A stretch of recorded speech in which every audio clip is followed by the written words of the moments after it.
Welcome everybody to a brand new episode of Fair Faithful Podcast. I'm Brandon Farina, joined by me as my co-host, Christian Dyer. We also got Beto in the background. He'll be joining us soon. So those of you that are watching Niner Sickness, Beto is here. Do not worry. But thank you for tuning in. We're here to preview our next matchup, Week 4, 49ers versus Cardinals. How are we feeling for this game going into it? After Cardinals had a big win against the Cowboys last week. My first thing is we shouldn't overlook the Cardinals. But what's your take on that, Christian? Uh, I really don't think you should ever overlook a divisional opponent, no matter what. Like even when you feel like comfortable, don't get too comfortable. Look what happened with the Rams. We thought it was going to be nice and comfortable, and it was way closer than we thought. So Mm-hmm. I'm kind of glad the Cardinals played against Dallas because now we can come out at our best and not thinking we're going to win this game. So we're going to give them our best, which I think if we do, we should kick their ass. Mm-hmm. We're just a better team than they are. They're not going to be able to run on us the way they ran on Dallas's defense, and that's what they've been doing to get up in games and score points. They're running the ball well, and they're not going to run the ball against us like that. Nobody's going to run the ball against us. So I'm not really worried too much. I mean, Dobbs is not too bad, but that's because he's got the run game going, and not going to have much run game, so he's going to have to stand in the pocket and beat us with his arm, and that's just not going to happen. What's going on, Beto? What's up, brother? Just having a apple real quick between podcasts. How you guys doing? Happy to be here. Doing well. I want to second what Christian said a minute ago about never underestimate a division foe. I don't care how bad they are. I don't care what the record is. All that gets thrown out the window. And you can't take a light look at the Cowboys. They don't play them like we do, but they took the Cardinals very, very much lightly, and it burned them hard. So. Oh yeah. But I think the Niners are very well coached under Shanahan and Wilkes. I don't think they will. I think the Niners should handle this pretty easily, but don't be slipping, because if you do, the Cardinals can make you pay. Mm-hmm. Yeah, I agree. Before we move on, for those of you watching off of Twitter or X, we cannot see you in the chat. So if you want to go ahead and go over to youtube.com/Fair Faithful Podcast 49 or Nire Sickness Podcast, we can see your chat on there and we can answer your questions, whatever it is. So I noticed that we do have a little injury report today. I mean, it's nothing too serious. I'm not too worried about it, but Kyle said that Deebo Samuel didn't practice today due to a knee and a rib injury. I think he's just sitting him out, getting some rest so he can recover and be ready for Sunday. What are your guys' thoughts on that? I think they're just giving him rest. It's what he wanted. It was actually I was listening to Undisputed. I think it was it this week or last week.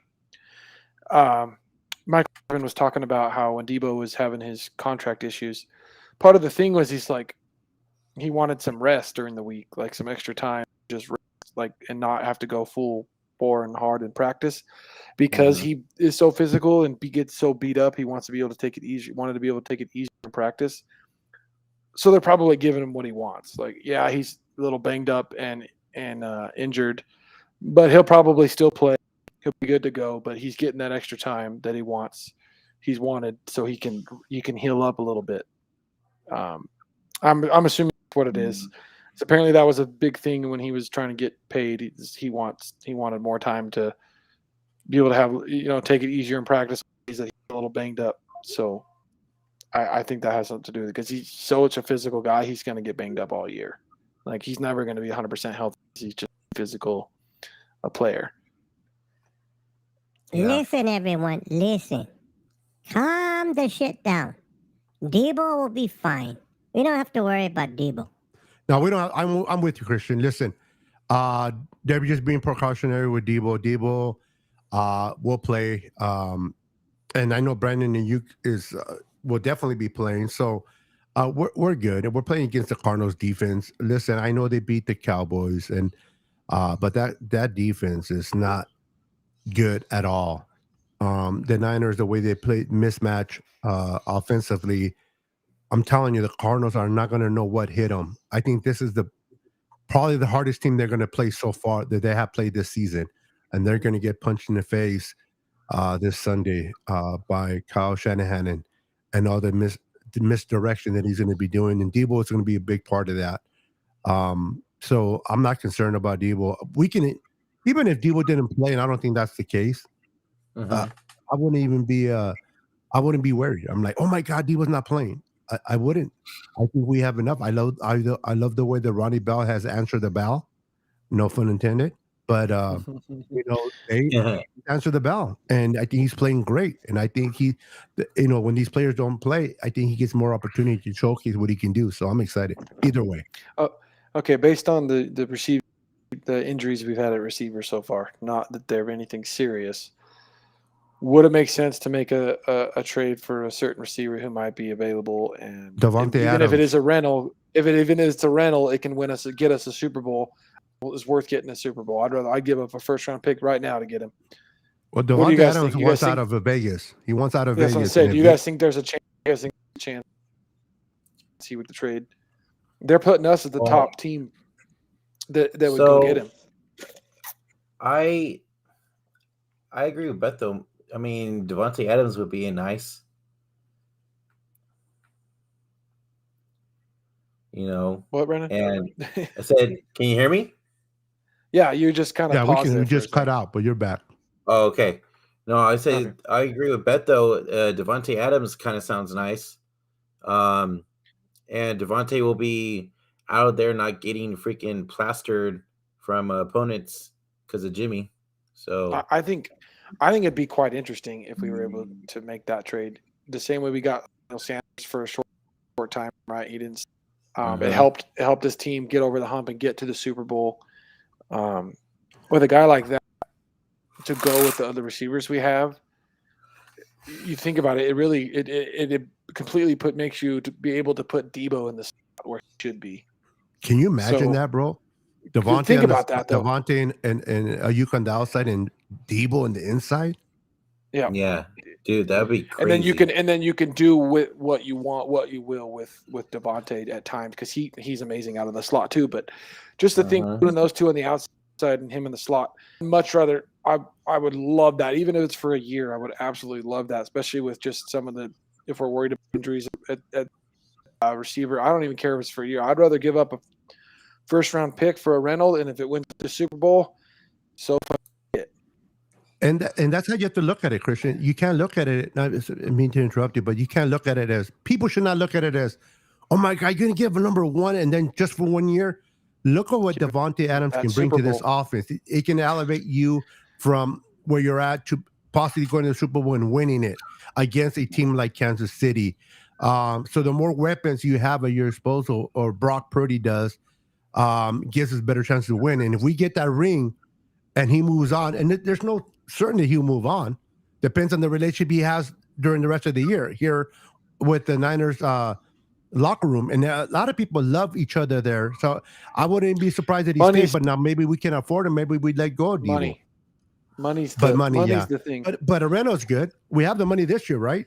Yes, we do. We have 42 in cap right now. So I know some people say Patrick Surtain, but do we really need I'd a rather corner? have the receiver.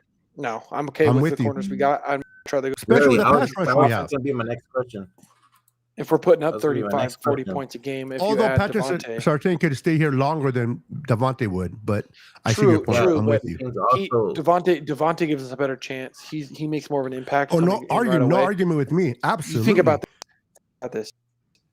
You get Devontae on this team. You have the two best route runners in all of football on the same team.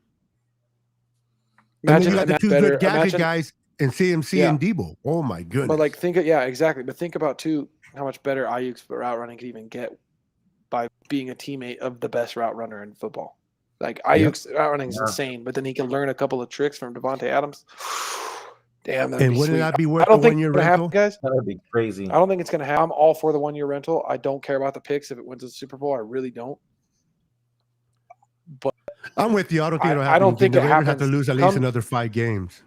But maybe Kyle's thinking, I got the team. we're ready. Maybe he makes the pick because he did it the year we went to the Super Bowl and it made the difference. So maybe he does it. So similar, history repeats itself, something similar maybe, but that would be the kind of trade that gets this team up over the hump. And we might not even have to give up a first for him because of. I don't think the Raiders are going to let him go for nothing maybe less than a first. I'll give up a let me first. ask you guys, I don't give a shit. The Vikings are 0-3. I believe they're going to be 0-4.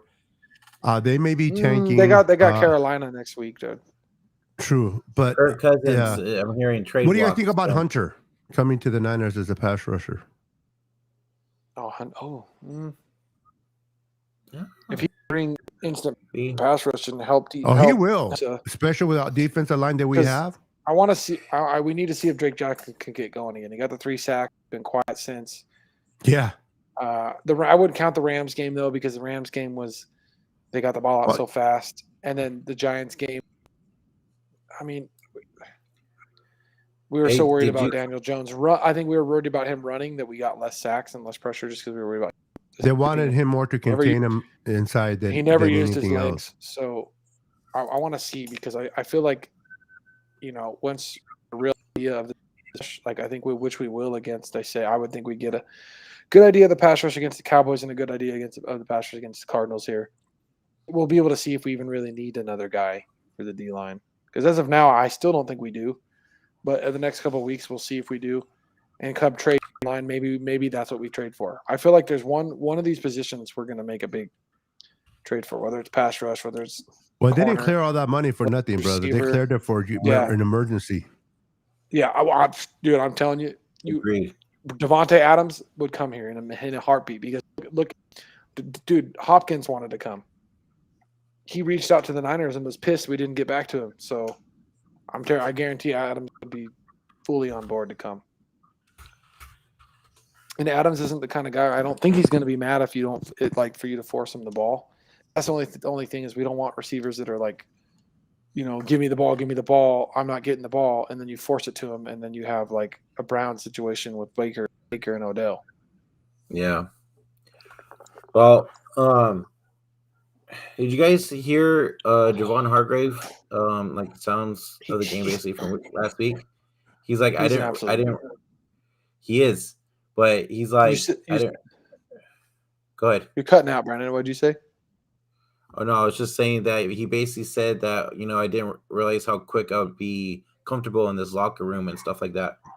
Oh yeah, just a good atmosphere, but that's because of who we have running the team. Like you got John Lynch. I mean, it's going to be and Kyle Shanahan. Players, GM, players, coach. It's going to be player-friendly atmosphere. That's what it's been from the get-go. Like people come here, they like to stay here. I think only one guy was sour about this time here, and that's McKinnon. Yeah. Speaking of which, I wanted to move on and go ahead and ask you guys what are your guys' thoughts on John Lynch and Kyle Shanahan getting their extensions. This would have been a great question for Deon because Deon freaking. Deon thinks either it's a Super Bowl or bust, and constant winning isn't good enough. So yeah, I think no shot at Deon, but this is just ludicrous. I don't know if he'd just rather suck, and then randomly win a Super Bowl one year.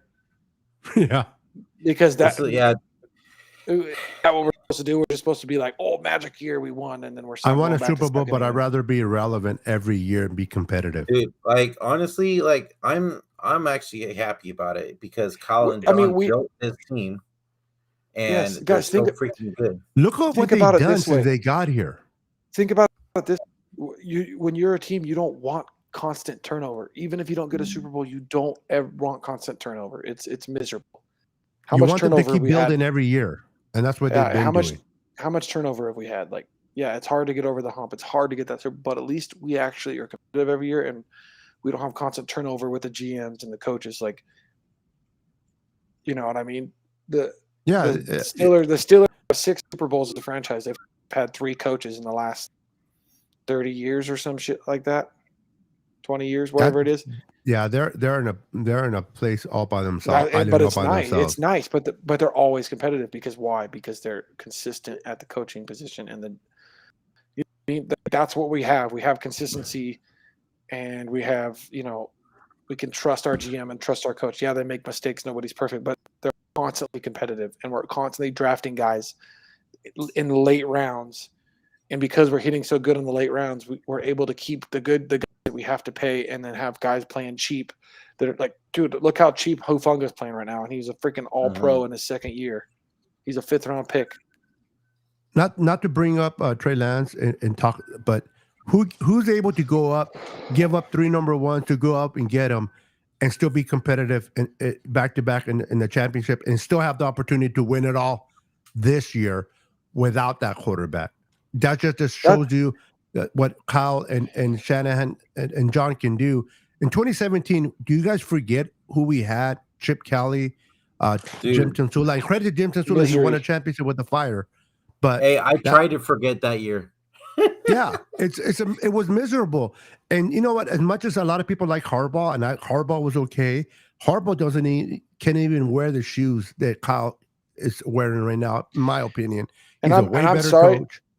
I'm sorry for what anybody thinks that Kyle's not good. He's literally the standard of this league now. I'm sorry. Like Belichick was the standard. Now standard. And you want to know why? Because Kyle's winning football. And guess what? His coaching tree is already huge in the NFL. Yeah, literally, look his at freaking number one protege is literally taking his offense, putting his own little spin on it with that speed, and they're freaking insane. Then you got freaking the Packers, the Rams doing it. The Jets were trying to do it. D'Amico Ryan, you know what? Exactly, dude. Like crazy. All these other teams are based off what the Kyle Shanahan's done, what the Niners have done. Like that's how good he is, and how good of a a lot of the fans nowadays are young, so they know the history of Bill Walsh, right? They hear the name Bill Walsh, and they're like, great coach. He brought the West Coast offense, 4 Super Bowls, and everybody talks about, and rightfully so, right? Because he is a great coach. But when it's all said and done, and 30, 40 years from now, people are going to be talking about Kyle the same way. If you want to think I'm crazy, wait and see, because Kyle has that type of ability to do that. He now found his quarterback. Is he a Patrick Mahomes? No. But he's definitely a quarterback that Kyle can open up that playbook and comfortably call what he wants, and knows that this kid is going to 90% of the time is going to pull out what he wants, and he's confident. And once you give Kyle the confidence to call plays, he's definitely going to go into his book, and I can't wait to see what he does. I think Kyle's going to be a hell of a great coach when it's all said and done, and he will win Super Bowls in San Francisco. Yep. It's just going to take, it might take a little longer, but it's going to come, and more than one. How long did it take Andy Reid?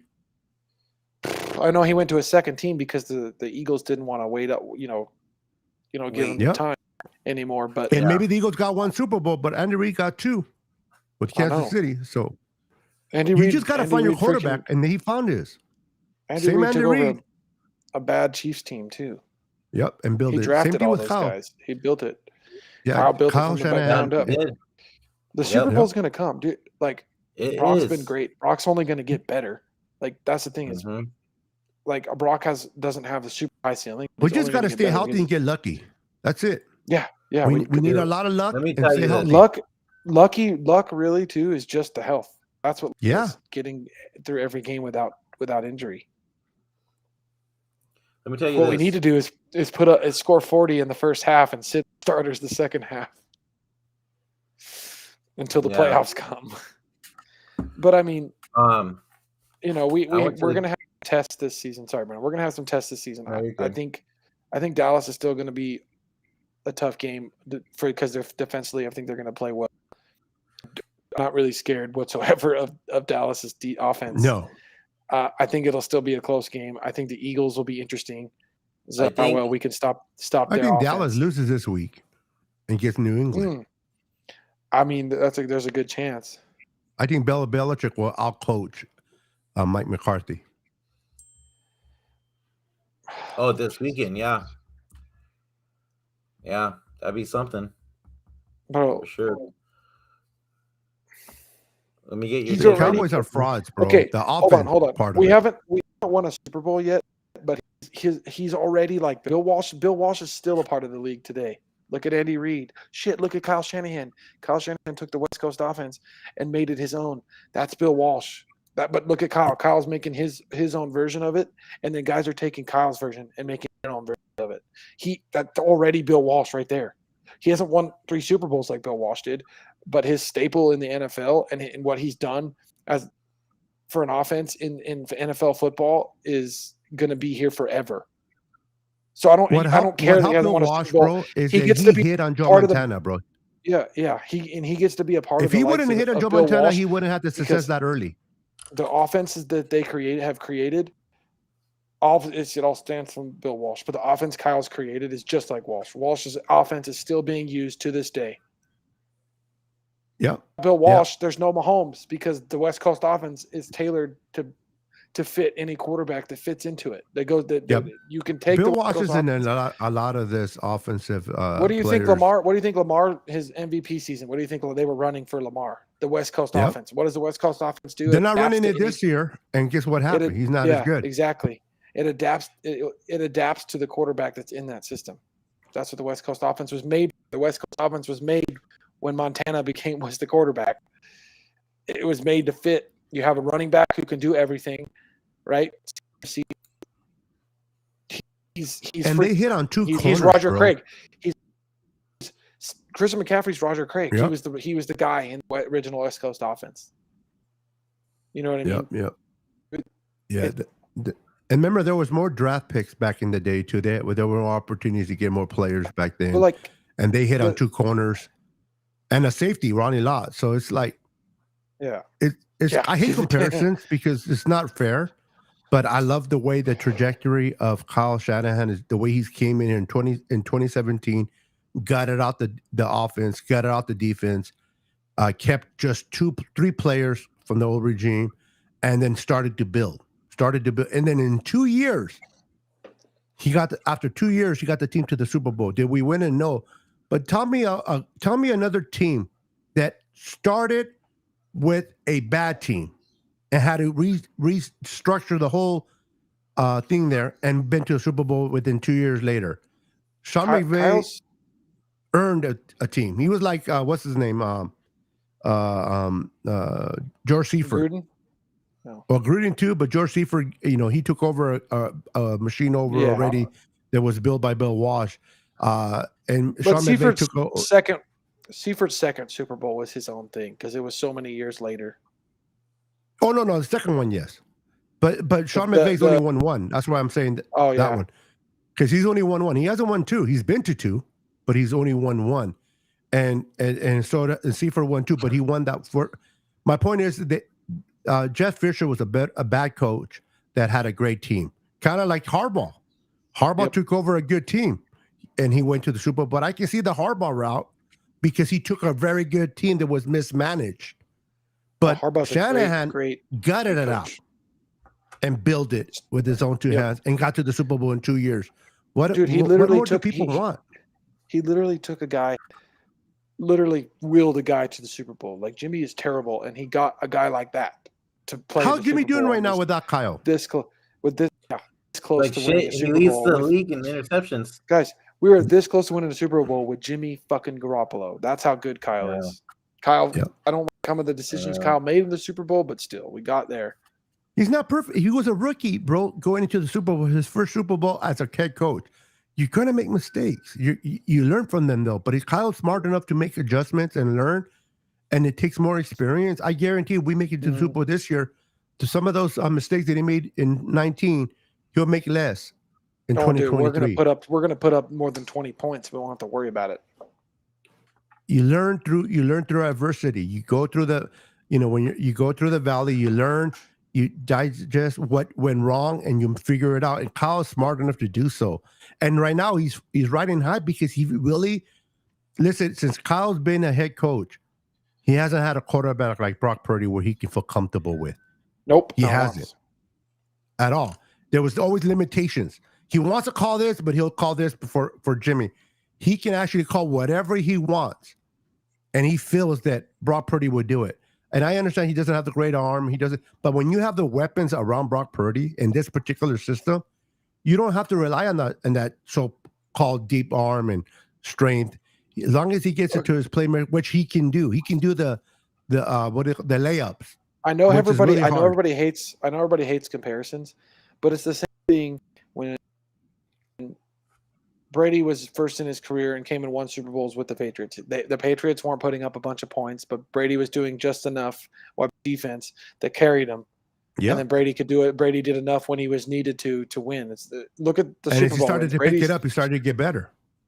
Especially like early in Brady's career, he didn't put up a bunch of points. They didn't score a lot, but they were winning games scoring less than 10 points. He wasn't That's putting up 30 points like Brock is. That's what I'm saying. Like it's a similar situation, except Bill's defense and Kyle is offense, but it's like you just need a guy that can come in and make it work, so you can everything you want to go is going to go. Mm-hmm. What's the last time the Niners scored 30 points in each game? Tom Brady wasn't even Tom Brady when he won Super Bowls. It took time for him to become this great. Absolutely. People don't realize, bro, when you put 30 points, you're going to win. Most of those games that you put 30 points, I guarantee you, when you have a top 5 defense, 70% chance of winning. Especially because when the defense can hold the opposite team to 20 or less points. Yeah, especially when you're putting up that many points. What does that mean? You're sustaining drive. You're giving the defense a chance to rest. They're going to come in hot. They're going to come in fresh every time. That is correct. And not to mention the way Kyle runs offense, we take a lot of time on each drive, even if the drive defense stalls. Is so we good take that up if you 5 give them minutes. rest, right? If you give them rest and they're that good, I don't care how good a team is. If you get 3 and outs on offense and the team is always on the damn field, they're going to wear out. They're going to wear out. But when you give them rest, like the way the Niners give our defense, they come in fresh. And believe it or not, tell me if I'm wrong, Christian and Brandon, don't these players feed off each other?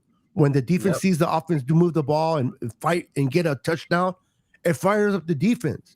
So now the defense wants to go shut out the opposing team and get the ball back to their offense. It's why we're so good at getting points off turnovers. Yep. They feed off each other, man. Fired up, dude. Yeah, you get fired. I mean, you're Bosa, you're a Hargrave. That's the atmosphere. You see a yard, momentum moving 60 yards down the field and score. You want to give your ball back to your offensive line. You want to see more of that. That's what Kyle and John has built. And this, that's the atmosphere they've created in the, organization. Yep. Like, and you're always going to get. We have a team where we're always going to get the best out of our guys. Yeah, you know what I mean. That's true. Just example, straight. That guy doesn't have an off switch, dude. He's fucking all over the field. Like he never stops. He's just a perfect example of how this team is. Real quick, I just want everybody to make sure to hit the like button and subscribe to our channel. And if you're watching me on my channel, make sure to go over to Brandon's channel and hit the like and subscribe if you haven't subscribed there. Make sure we support Brandon and let his channel grow.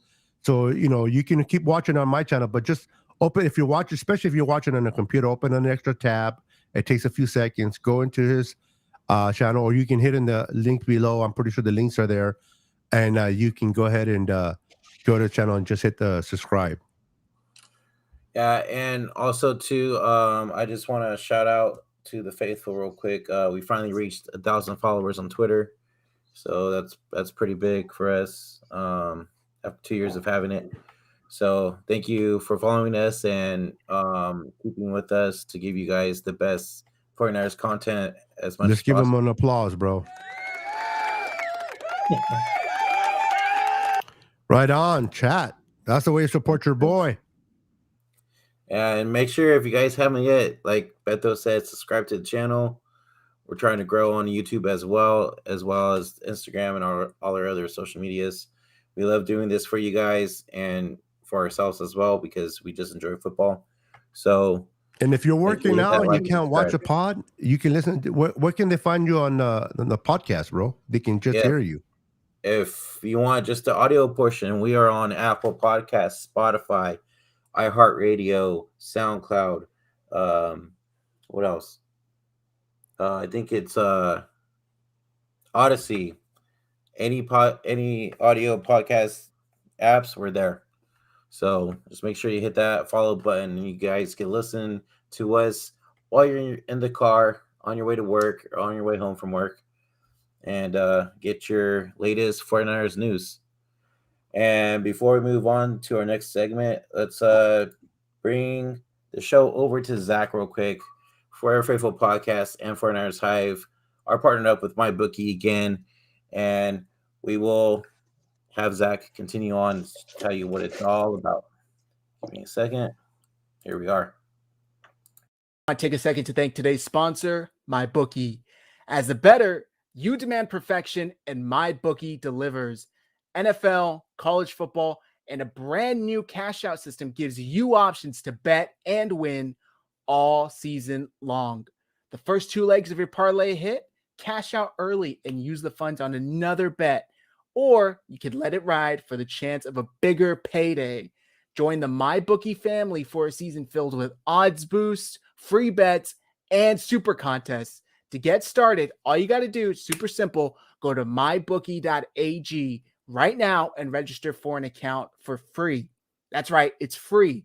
And whenever it is you're ready to make your first deposit, just use promo code HIVE. It's right here on the screen, HIVE, to grab a welcome bonus on the house. That's our gift to you for being a part of the 49ers Hive family. That's promo code HIVE, HIVE, to claim your deposit bonus. And for a limited time, you also get a free chip to use in the MyBookie casino.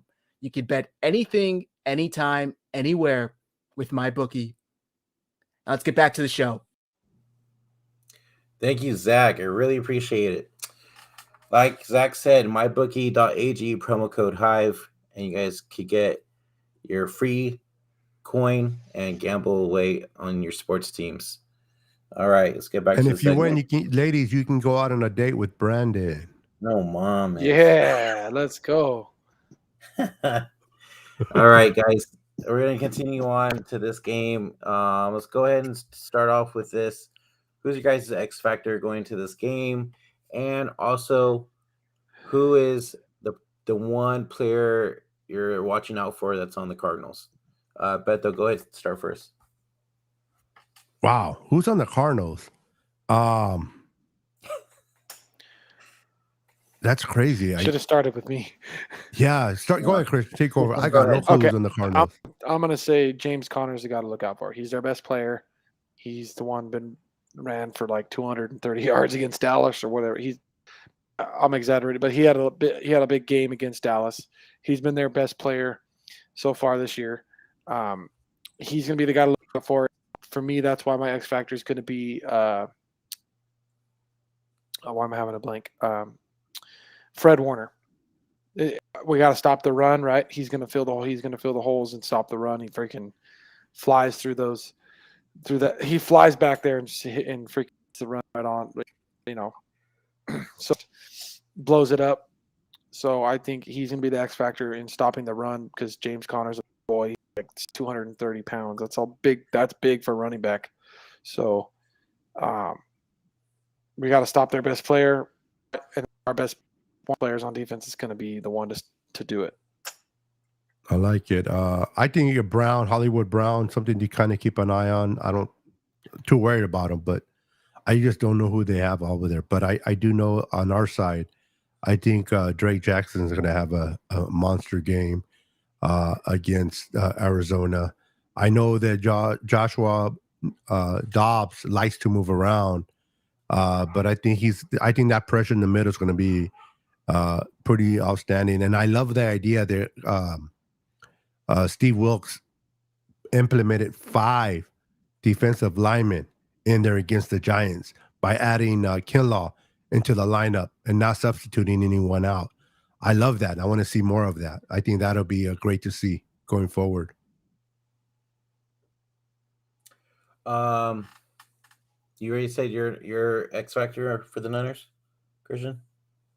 Yeah, I said Fred Warner, remember? He went first. Okay. I'm gonna go with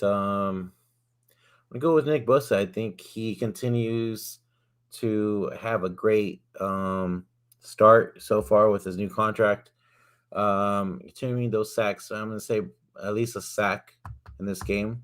I think his sack last week got robbed. I think that was a safety That was just me. I was at the game and looked like it to me, but whatever. Still got the sack. He made contact. He made contact with Daniel before he was in the end zone, so I don't think it was safety. Well, From what it I is saw, what it didn't look like a safety, but I mean, it was an amazing Can't get to play. John Indigo. I think the way our DN is going to get sacks, I think the way Bosa is going to get sacks. I think the way it's going to happen is we have to stop the run early on them and score points early, put them behind by multiple scores, Yep. make them have to drop back and pass, and then because their offensive line is not going to be very good, then we'll have to see the sacks come. We got to get a lead early, stop the run. Then when they have to drop back and pass to beat us, that's when the sack will come. Yeah, I agree. I could also say Hargrave too. Going off of from what last week he got his sack as well. And then also for Arizona, I'm gonna say James Conner, like you, Christian. It's literally just their only option and He's best their player best on the player field right right now. now. Yeah, so I'm gonna go with that. But what about your guys' offensive X factor? Looks like Ayuk could possibly play and come back and have a good game. I think Debo is going to be out there too. So, who you guys going for your X factor on that?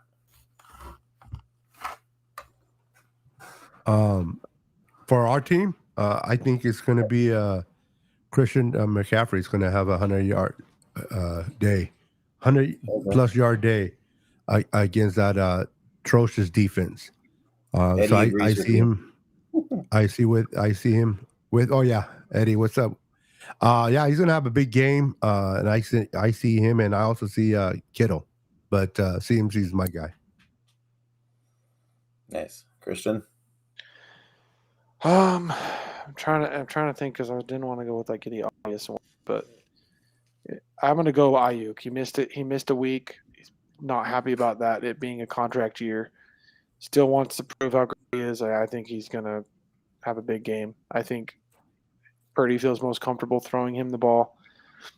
So I see him having a really big game. I say 100 yards and 2 touchdowns. Okay. I'm gonna say Debo.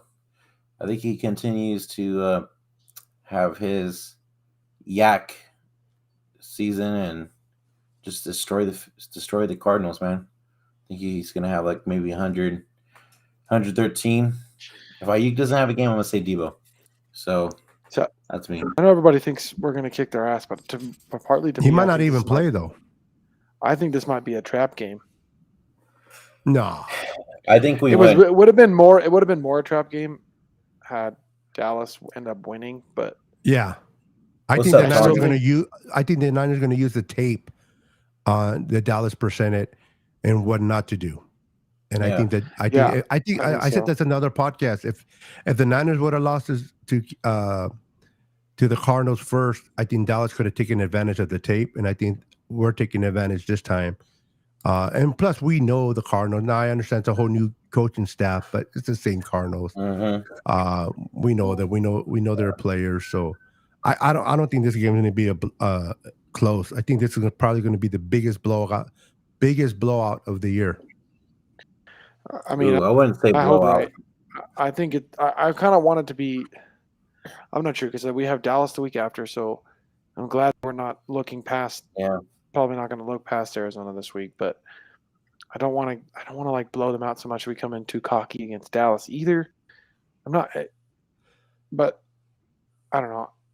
There's a good chance Going on, blowing out a team like the Cardinals can also give you more confidence against the Cowboys. But of all the teams in our division that we should win, we should beat, and we should blow out, their team that ends up beating us when we do lose in our division. So that's why I'm like hesitant. I want to see how we come out. I'm a little nervous. I'm not as confident as you guys. But that was before BP. Mm-hmm. Yeah, I mean, I get that. That's true. Good point. Look, let me just put it this way. I don't think it's going to be a blowout. Like we said in the beginning, we can't overlook them. It's a division matchup. I think, if anything, we'll score 30 points again. But, I mean, it could be like a 30-10 or 30-17 type of deal. especially with our defense. We're not missing any pieces on defense like Dallas is. And I really think Trayvon Diggs being hurt really affected that defense last week. That's just me. I could be wrong. But Did it affect Dak throwing that interception? Maybe. no, Dak's just his same old usual self. I mean, come on now. But Dak's like the Jimmy G in the playoffs. You can't trust to put the ball in his hands. Yep. But hey, that's another talk for the next show when we move on to week 5. And I'm gonna bring on a couple of Cowboy fans because I want Christ. I want us guess. I want a good. I think we're gonna learn a little bit more about the Cowboys after this Cowboys. week. I'm thinking you were doing it right now. I'm like, you are. I'm thinking. I'm thinking we'll see a little bit more about the Cowboys fan. You said Cowboys. I for some reason I thought you said Cardinals in my head, but you said Cowboys. You said Cowboys against the Patriots. I think we're really gonna see what Dallas is all about. Yeah, I agree. Cowboys are frauds. I'm sorry. They have a defense. I think they have a defense. They don't have the offense to sustain that defense. The offense. I agree. They don't have the offense, and I do think we lost against the Cardinals is partly a fluke. I think they were debilitated, like they mentally weren't ready because of the injury to really messed them up. Well, if they lose to the quarterback that likes to touch people's private part, I don't know if you guys know what I mean by that, but if you guys Dirty see Mac. that game, Dirty Mac, yeah, Dirty Mac. So you guys know what I'm talking about. What's up with that, bro? It's like what's up with it's freaking Mac Jones for you, bro. We're gonna start calling him Mac Squeezy. Max Squeezy, bro. It's like, dude, really? You just went up to him and went, hello. I'm like, wow. So we can squeeze him before we want to squeeze a win out of you. Before we end it here, I also want to mention that the Niners did sign safety Trey Norwood and cornerback Kendall Sheffield to the practice squad. Did you say Shitfield? No, I said Sheffield. Oh, I was going to say Shitfield. I don't want him. You mother freaker. He's full of shit. I just send him to Dallas. They need a corner. Hey, so I'll probably be the one to trade for Surtain. Yeah, I don't know, man. That could be possible, especially if they want to go all in too. Yeah, it's gonna be interesting. They can go after Surtain. I'm kind of glad we get Dallas early. Yeah, same. I think it benefits us. I think it's good we get Dallas early. I think after Dallas, I think the Bengals will be one of our tougher matchups. There's my niece. I think they're going to be the hardest offense we're going to have to face, to be honest. Just want to say hi to my niece, Ma Lopez. Welcome to the show. Welcome to the show. What's up? Be nice to her. She's my niece. She's blood. I think the Bengals are going to be tough, and I think the Eagles will be tough. I think that, like on our schedule, that's like the most.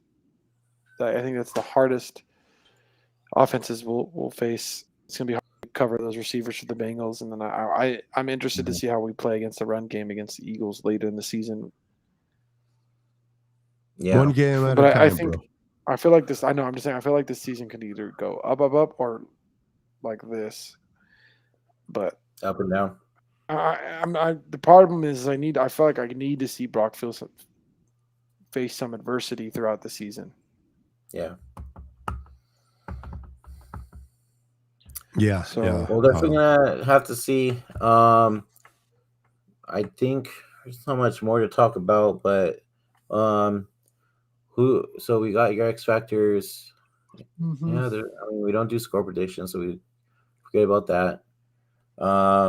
As long as we, like Eddie said, as long as we stay healthy and we look good and we come out of this game healthy, we'll be all right. So, quick question. I know this is way looking into the future, but just out of curiosity, if we were undefeated all the way right before we play the Rams at week 17, should the Niners rest their players and take the opportunity to lose that game against the Rams by resting player, or should they play all their players and win that and go undefeated? Whatever they want to do, I don't care. Yeah, it just depends during that time, to be honest. Yeah. Somebody had asked it earlier, and I thought it was interesting. Yeah. I know it's way ahead of time, but that is it got me thinking. It's like, would they pull a Mike Daniel? I would have went for that Oh, field goal. I okay. don't care about Sean. Here's another. God, how did they put it this morning? I was listening to First Take, and the question was something about who is the. I want to say it was That like makes two of us. the least scariest or something like that undefeated team left. Is it or no? God, I gotta look it up. The only undefeated team is the Dolphins. It's Dolphins and Eagles, dude. No, Eagles, Oh, Dolphins, I thought and you were talking Niners. about the record. I thought you were talking about the record. It's the yeah. I don't. There's three Here, hold teams on. left Let me see if I can undefeated. find it. And if I can categorize it, I will put the Niners, Dolphins, and then the Eagles. Okay. Hold on.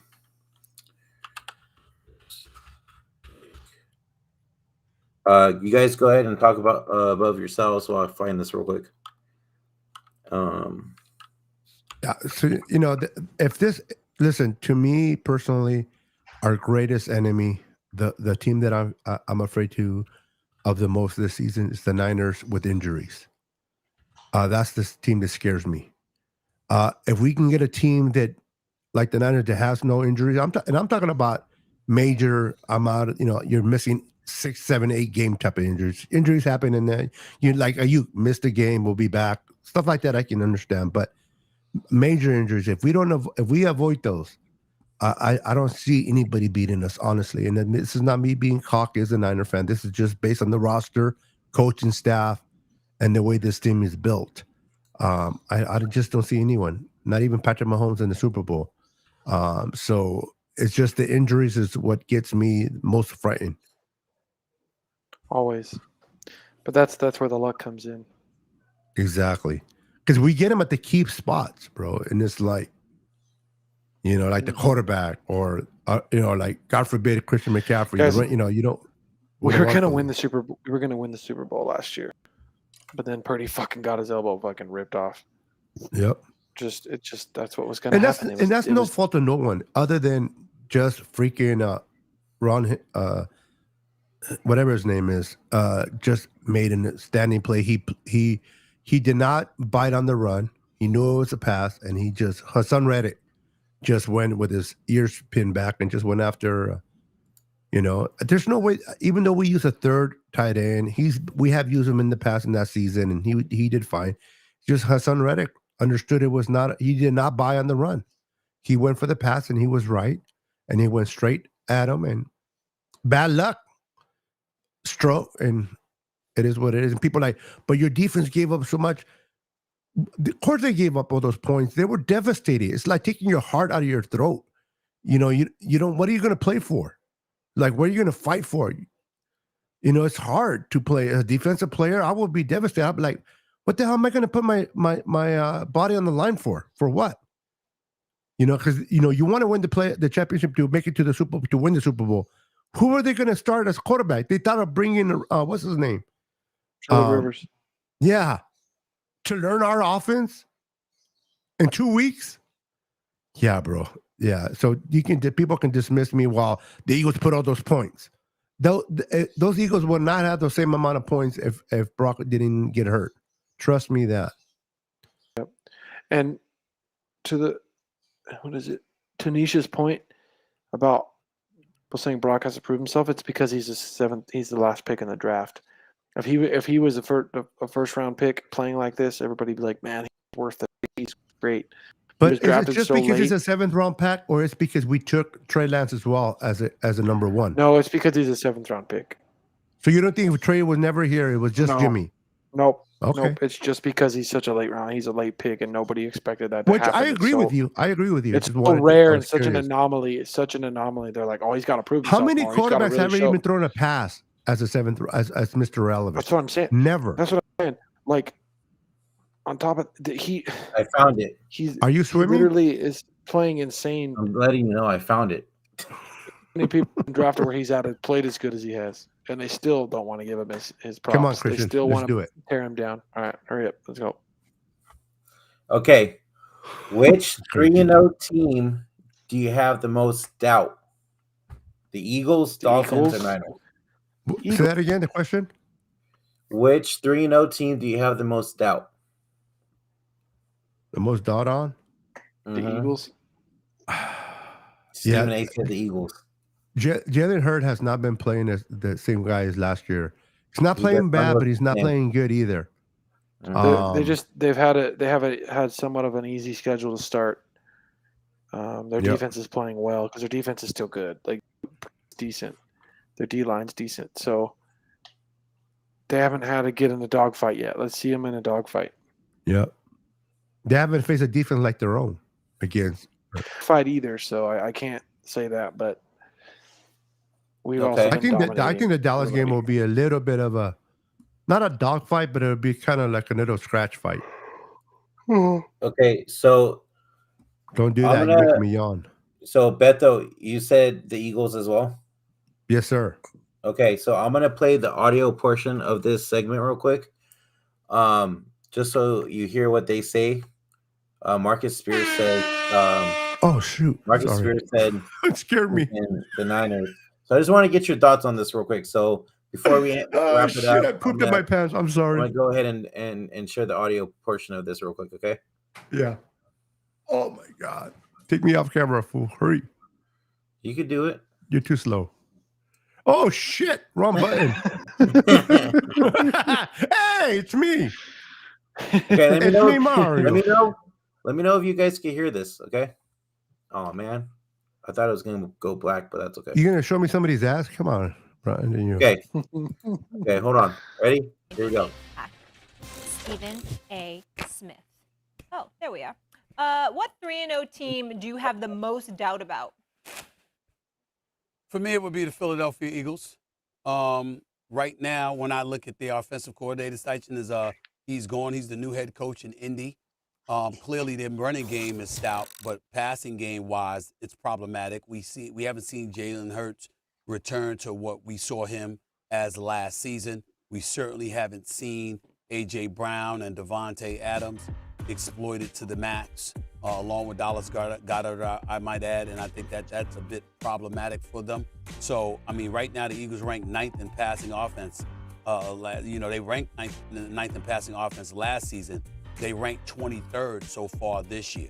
So I think that's problematic because, listen, you're not going to beat the Dallas Cowboys and the San Francisco 49ers, along with various others, potentially a Detroit, anybody else for that matter, if all you're doing is running the football because passing the football is so problematic for you.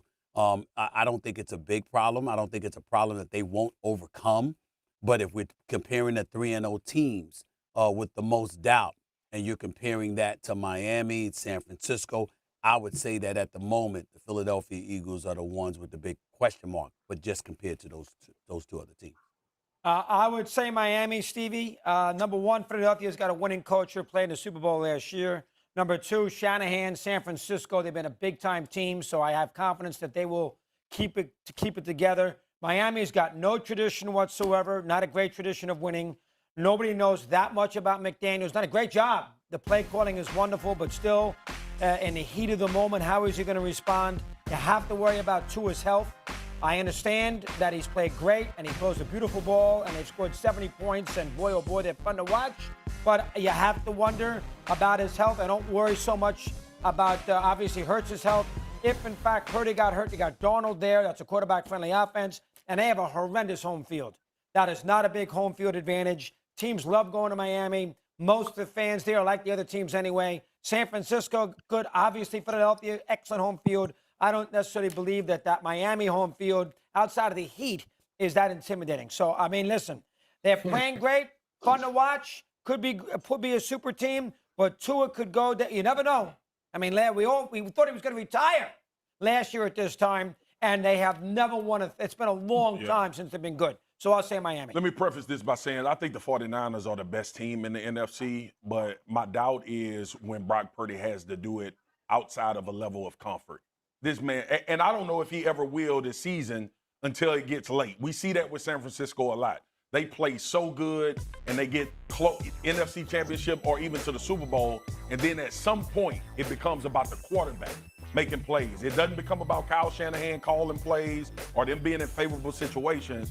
And I just haven't seen Brock Purdy yet in that game where he's going to have to drop back and throw it 45 times and be the catalyst for them winning. Christian McCaffrey is phenomenal. Offensive line is phenomenal. We know Kyle Shanahan is going to put him in great spots. We know this team is probably going to compete to either be the representatives in the Super Bowl or even have a chance to win the Super Bowl. But I want to see Brock Purdy in some adversity. And once I see him deliver in those moments, when everything around him is not kind of going so great like it has been since he started starting, then I'll be clear on the San Francisco 49ers.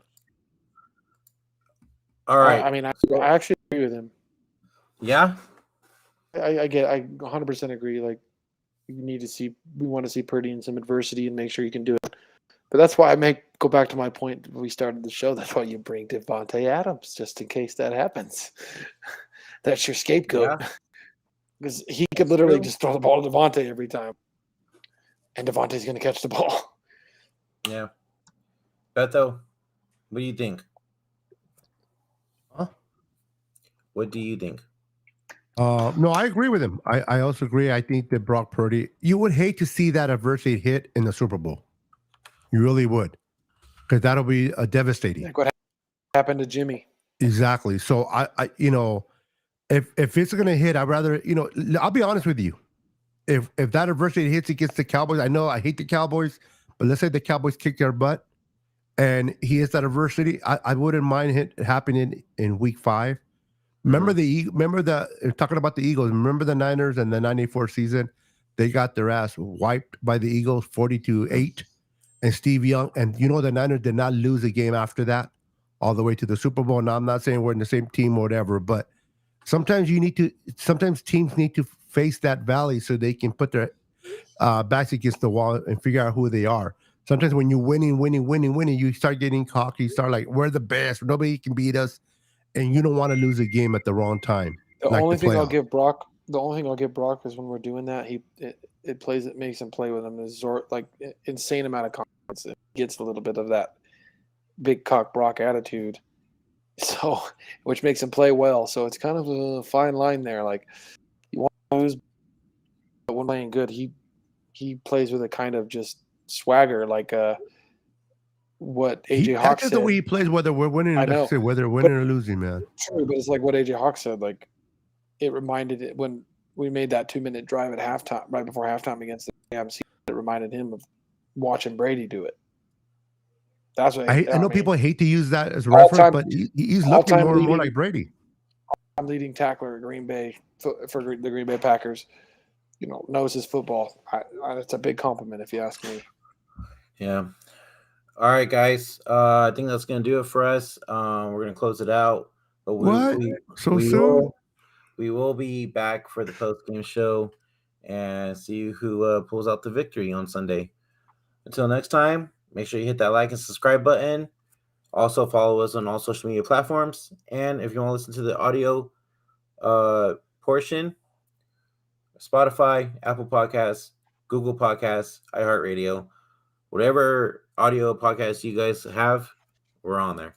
Good night, Ted Lance. Until next time, guys, go Niners. Peace.